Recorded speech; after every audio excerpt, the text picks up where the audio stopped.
આપણી પાસે કાપડ ઓછું હોય ને ત્યારે આપણે કેવી રીતે વાળવાની? જો આ 2 ગળી વાળી, હવે ત્યાર પછી આ 4 ગળી વાળવાની. તો આપણે કાપડની ગળી કેવી રીતે વાળીએ કે જ્યાં 2 ખુલ્લા ભાગ હોય ને એને ઉપર રાખવાના, અને જ્યાં ગળી ભાગ છે આપણે એને આપણી ગામડાની ભાષામાં બંધ ભાગ કહેવાય.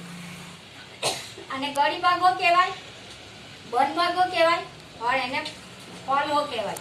ફોલ જો આ 2 જે છૂટા ભાગ છે એને ઉપર રાખવા.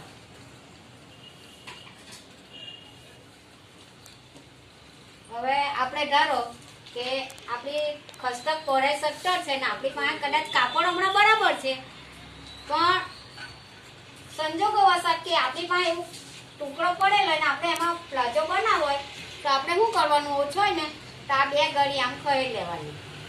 કંઈક બનાવવું હોય તો, બચાવવું હોય કાપડ તો આપણે ખસ્તકની જે પહોળાઈ આવે છે ને એની જ ગળી વાળવાની. તો આ 70 છે, કાપ આપણે 15 છે. આવી રીતે કાપડ બચાવે. હવે બંધ ભાગ છે એટલે કાપડ હવે બંધ ભાગનું બચાવી લેવું. 16. હવે 17.5 છે એટલે આપણું કાપડ હમણાં બરાબર છે. ને વધારે કાપડ હોય કાં તો આપણે ઘરના ને 2-4 પ્લાઝા બનાવાય. આપણે ટાંકાનું, હા, આપણે ટાંકો આખો લાવેલા તો આપણે ખસ્તક પહોળાઈ પ્રમાણે બનાવવું. બસ એમ પૂરું કરી ને આપણું કાપડ હવે પૂરું છે. આ પૂરું થયું.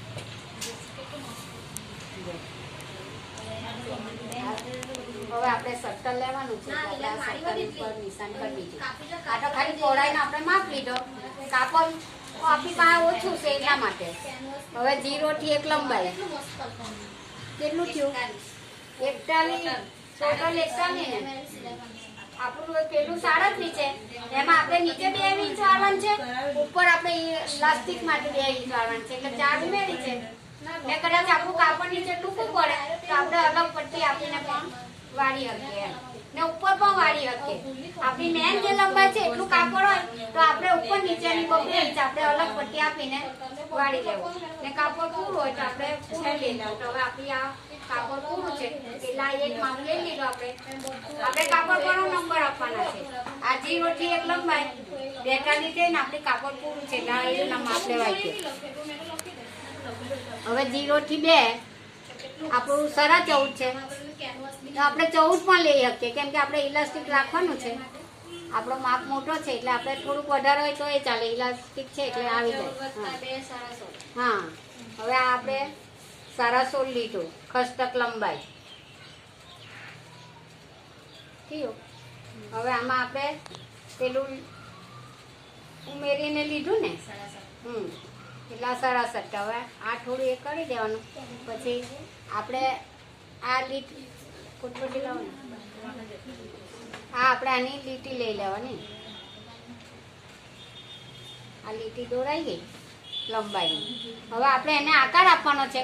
તમારે જો પેલું વચ્ચે કસ્તક મૂકવું હોય પેલું તો તમે ક્રોસ કરી શકો તો ફૂટપટ્ટી રાખીને આવી રીતે લીટી દોરી લેવાની. ને આપણે નથી રાખવું તો પછી આવી રીતે દોરાય. હા, તો તમારે મૂકવું પડે, પણ હું તમને આ 2 રીત સમજાવું છું. આમાં આપણે કસ્તક નહીં મૂકવું ને આ આપણે મૂકવું છે એટલે આ આપણે રાખી દેવાનું. બસ હવે જે આપણે અહીંયા આપણે એ લેવાનું છે 1 થી 6 મોડીની પહોળાઈ. તો આપણે ઉપર 14 લીધું છે તો 14 લઈ શકો. કાપડની તો 13 લઈ શકો. આપણે હવે કાપડ નથી ઓછું છે એટલે આપણે 13 લીધું. હવે આપણે એને ઘૂંટણ ઘેર હોતી 1 થી 10 નીચેથી 10 ઇંચ માપીને હીધું જ રાખવાનું. ત્યાર પછી આપણે એને ક્રોસ કરી નાખવાનું. ક્રોસ લીટીથી અહીંયા જોઈન્ટ કરી દેવાનું છે. હવે તમને જે રીતે ફિટિંગ જેટલું જોઈતું હોય એટલું તમારે મોડા સિલાઈમાં લેવાનું. બાકીનું બધું કાપી નાખવાનું. જો આટલે પણ આપણે 4 ઉતરવાનું છે, પણ અહીંયા આપણે લીટી નથી દોરવાની, કેમ કે આપણે ભૂલથી એને કાપી નાખીએ. એટલા માટે આપણા ડેમોમાં છે 0 થી 4 પણ ઉતરવાનું છે અને 2 થી 3 કસ્તક લંબાઈ ઉતરવાની છે. આ આપણો થયું. હવે આપણે કટિંગ કેવી રીતે કરવાનું? હંમેશા આપણે 1 થી કટિંગ કરવાનું છે. તો આપણી પાસે કાપડ બચ્યું નથી એટલે આપણે કાપતા અહીંયા આવ્યા. બચેલું કાપડ હોય તો હવે આપણે અહીંયાથી 4 ઘડીએ કટિંગ કરવાનું છે. આપણે પેપરના અભાવથી આપણે પેપર 2 ગળીએ લઈએ છે અને કાપડ આપણે 4 ગળીએ. કાપડમાં આપણે 4 જોઈએ, કેમ કે એવું થોડું કાગળનો ભાગ બનાવીને પાછળ ખુલ્લું રખાય. પેપરને આપણે વચ્ચેથી કાપીને એને બંધ ભાગનું સમજી લઈએ. એમ આમાં નહીં સમજાય. કાપડ આપણે પૂરું લેવાનું છે. હવે તમને ત્યાંથી ફાવે તો તમારે અહીંથી કટિંગ ચાલુ રાખવાનું, અહીંયાથી ફાવે તો અહીંયાથી ચાલુ રાખવાનું.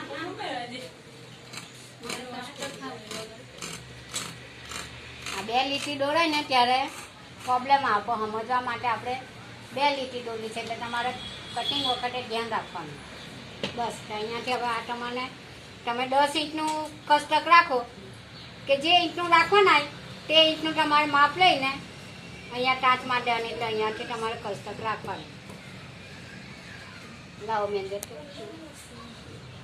હું કસ્ટકમાં આમાં એ લોકોને વિડીયો બતાવી દઉં.